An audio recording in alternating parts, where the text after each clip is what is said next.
Là, on est près du vitrail de Saint-Michel qui a été démonté. Donc là, ils vont refaire toutes les parties en tuffeau. Et lorsque les parties en tuffeau ont été refaites, d'ici juillet-août, les vitraux seront reposés. Ah, on voit qu'il est temps de remplacer quand même le tuffeau parce que les vitraux ne peuvent plus y retenir quand même.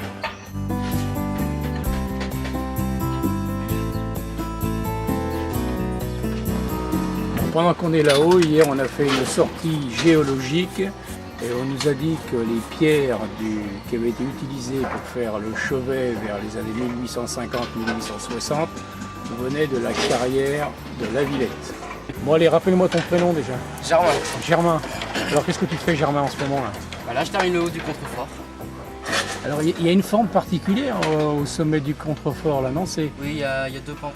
Il y a deux pentes. Alors Pour attraper l'angle de la pierre dessus, oui, ça fait plus beau quoi. c'est plus joli. Hein. Là j'attaque le contrefort 4 là. Allez, viens nous montrer en quoi il est pourri. Bah c'est plus les pierres qui sont comme ça qu'on va changer. Ces pierres qui sont ça tombe là, qui s'est soufflé. Ouais. Tout ça, on Ouais. change. Donc on est toujours au sommet du vitrail où il y avait Saint-Michel. Donc là on voit à nouveau le tuffeau qui est très très abîmé et qui nécessite un remplacement total, ce qui sera fait d'ici le mois de septembre 2014.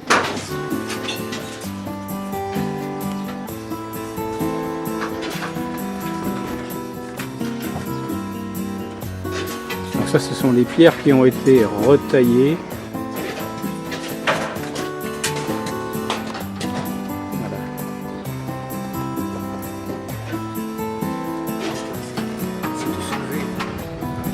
C'est l'enduit qui se barre. À tous les 150 ans pour faire les vitraux. C'est comme le bois. Non mais attends, pour vous c'est évident les gars, Mais c'est comme. nous on a l'impression que c'est éternel en fait. C'est comme une couverture. Une couverture n'est pas éternelle. L'ardoise n'est pas éternelle. Lorsqu'elle a fait une centaine d'années, hein, surtout celles qu'ils ont utilisées, elle arrive. La pierre est usée. Elle est poreuse, devient. L'ardoise se. Ah oui. Ça, c'est un contrefort qui est complètement inclus. Ceux-là, ces deux-là, ils sont vraiment changés à 100%. Et en fait, on enlève, par exemple... Celle-là, là, par exemple, ce que fait Germain, en fait, on enlève deux assises, donc deux pierres, en fait, l'une sur l'autre. Ouais. Et en fait, pour pouvoir, on n'enlève pas plus, parce que vu qu'on doit suivre l'ancien, on pose les deux premières et on s'aligne par rapport à l'ancien. On redonne vie à la pierre en place. D'accord. Par exemple, ici, là, la pierre, celle-là, on voit qu'elle est soufflée. Là, on va la reprendre d'1 centimètre. On va reprendre plus d'1 centimètre de chaque côté pour donner quelque chose en fait de propre à la pierre. Et puis vous voyez là? Ah oui, le son est différent. Voilà, le son est différent. Mais là, cette pierre là en bas, elle est morte. C'est pourquoi ce morceau là? C'est pour les jambages des arcs. Les jambages des arcs, des baies quoi. Ah oui. Ah oui, vous les faites ici alors? Ça vient ça? Non, alors je pense que c'est une pierre qui est tendre mais qui est plus dure que ça. Ouais. Ah ouais, c'est costaud ça. Ouais. Ah, ce qui fait des gamins. Voilà, ça c'est mono. Ça c'est les réseaux. D'accord. Voilà. Et là, ce qui est en train de tailler, c'est les pierres qui sont là. Celles qui vont. D'accord. À l'intérieur. Ok. Ouais. Une fois que tout ça est posé, après je pose les monos et ça. D'accord, ok.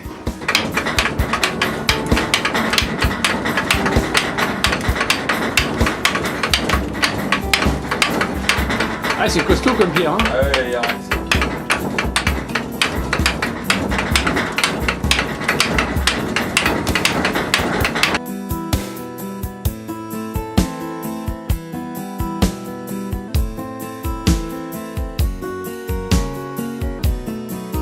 C'est magnifique. Et ça, c'est fait en usine avec des outils spéciaux ou Alors,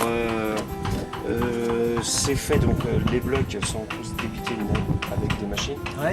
Mais autrement, le reste, c'est fait tout à la main. Ah oui, c'est fait en usine, mais tout à la main, quoi. Avec...